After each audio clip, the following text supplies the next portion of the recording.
حضور غوث پاک کے شہزادے ہیں، بڑا مشہور نام ہے سید شباہت میاں شاہ صاحب کو کیا تھا. جب اس علاقے میں آیا کرے تو ان کی تقریر سنا کیجیے انشاءاللہ. آپ تقریر سنتے ہیں ان کے برابر، میری بھی گزارش ہے. ان کے ایک بڑے عظیم دوست ہیں، وہ سکھ مذہب کے تھے. مشکل سے 3.5 یا 4 سال پہلے کی بات ہے. بیٹھے ہوئے ہیں اور بیٹھے ہوئے ہیں، یہ تمامی محسنین بیٹھے ہوئے ہیں. 3 یا 3.5 4 سال پہلے کی بات، دلی کا واقعہ ہے. وہ سکھ مذہب کا انسان سید صاحب کے ساتھ ٹہلتا تھا. تو ایک دن معلوم ہے کیا ہوا، اس کا دل پسیج گیا. بزرگوں کی بارگاہ دیکھتے دیکھتے اس نے سید صاحب کا دامن پکڑ لیا. کہا سید صاحب اگر آپ کو تکلیف نہ ہو تو مجھے بھی کلمہ پڑھا کے مسلمان کر. سچی بات ہے، وہ سید صاحب بھی دور نہیں ہے، آپ جب چاہیں ان سے ملاقات کریں. بولے مجھے کلمہ پڑھا کے آپ اسلام میں داخل کریں گے، اور لیکن ایک شرط ہے. کہا کیا؟ کہا میری بیوی کو اس کی خبر نہ ہو. بس آپ کی زبان سے غوث پاک کا نام سنتے سنتے میرا دل غوث پاک کا فقیر بننے کا دل کہتا ہے، غوث پاک کی غلامی چاہتا ہے. سید شباہت میں نے فرمایا ایک شرط کے ساتھ میں تو یہ اپنے کلمہ پڑھاؤں گا، اسے لکھ کر کے میں نہیں دے سکتا. حکومت ہند کا مزاج بڑا بدلا ہوا ہے. دعا کرو اللہ سب کے دلوں میں محبت عطا فرمائے. آمین. تو سکھ مذہب کا انسان تھا، وہ کہتا ہے میں نے کلمہ پڑھ لیا تو میں نے سید صاحب کا کسی کو بتانا نہیں کہ میں نے اسلام قبول کر لیا، یہاں تک کہ میری بیوی کو، میرے دوستوں کو نہ بتانا. رات کے آخری حصے میں جب وہ گھر گیا نا، جیسے اس نے دروازے پر دستک دی تو بیوی نے دروازہ کھولا. جب بیوی اسے اندر آنے کی دعوت دی، کنڈی بند کر لیا. بیوی نے اپنے شوہر کا ہاتھ پکڑا، اسے بیڈ پہ لے گئی. کہا بیٹھو. جب بیٹھ گئے نا، وہ جب اسلام قبول کر گیا تو اس کی بیوی نے جملہ کہا.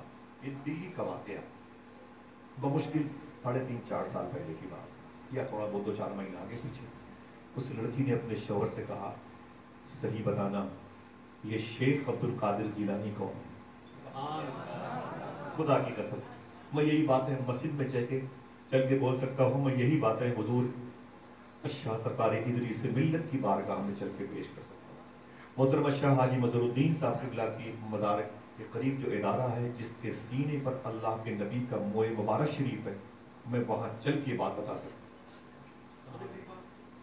اس لڑکی نے اپنے شوہر کا ہاتھ پکڑا. کہا یہ بتاؤ یہ شیخ عبد القادر جیلانی کون ہے؟ تو اس نے کہا کہ مجھے ان کے بارے میں زیادہ معلومات نہیں ہے.